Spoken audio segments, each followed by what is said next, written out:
postings via companies go live in the Jan to Feb period, especially the bigger ones that usually expect a higher volume of applications. So Jan or Feb, you'll see a posting that goes out by the company with the job description and the office, like the branch they're hiring for, things like that.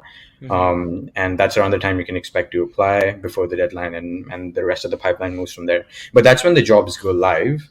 But in terms of preparation, Diyush, talk to me a little bit about when did you start actually preparing all your documents and yourself before the jobs went live. Yeah, I think that's I mean, preparation is something that I think starts a lot more earlier. And not only when I think of it, you're not only preparing to get a job, you're just preparing to become better.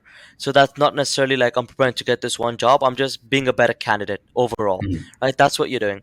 And for me, when I got into corporate, I think a lot of people are in this position where they're aiming, as you said, for a May co-op term, for the summer first co-op term. And Mhm. I personally started like in December, so right after my exams ended. Like I tried to do it a bit in November, but I had courses going on and stuff, so I Mhm. ended up like properly focusing on developing skills and such close to December. And I feel like that's a good time because as you said, a lot of job postings go live in January and February, and you don't want to be like get like acquiring skills or like trying to get some skills in that time, of course, like, but you don't want to allocate too much time to that. In Mhm. January and February, focus on applying to the job. And I think that if you spend like a month or two in like developing certain skills that can add value to your application, that could be done, in my case, like a month before, but even earlier. There's absolutely no harm in doing it earlier. So that's like kind of when I started. Yeah, no, that's a great call out as well. And the reason why I think December makes a great period is because, like you said, when your final exams are over, you usually have about 15 days Hmm. or so where you don't have any other academic commitments. You don't really have anything. Maybe you're back home for a vacation, and even if it takes just like an hour or two every day, that's a decent amount of time to spend trying to like fine tune your resume, thinking about cover letters, your experiences, and everything. You can definitely start before that if your schedule permits you to. But even Hmm. starting in December, it doesn't really put you at a major disadvantage. If anything, it'll serve you well, and it'll help you fix things up, or think about how you want to brand yourself and your experiences before you actually start applying to these positions.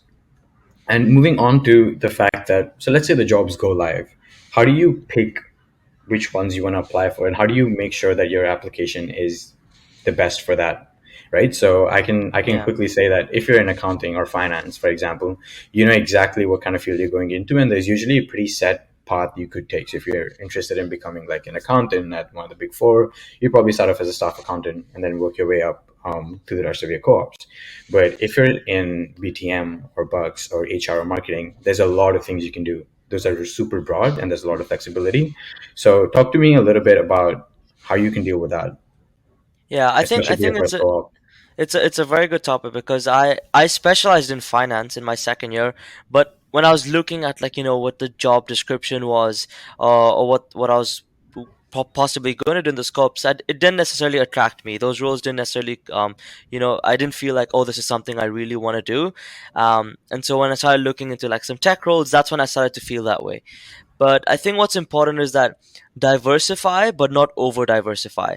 And what I mean by that is don't go and apply to every single job you see out there with the mindset that I just need a job, right? It's my first one. I just need to get this one. To some extent, yes, it does help you, if you just first get the ball rolling, but be a little bit picky in the start, like diversify in the sense that apply to roles that you may be a little uncomfortable applying to, but as I said, don't go crazy and apply to Mhm. everything, right?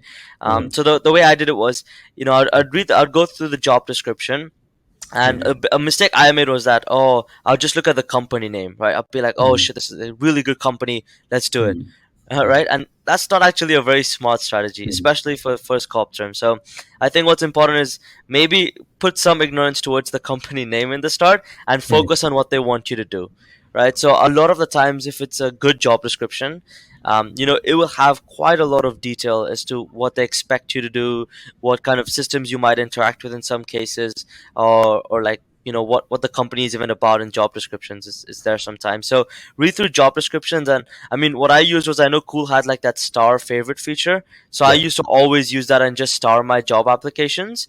And Mhm. so I have them in terms of just having a short list in the ones I wanted to apply to. But I Mhm. also kind of capped myself. I knew that I can't be putting 40 on that list, right? I Mhm. can't just be applying to everything. So being a little bit picky is really important in that sense. Yeah.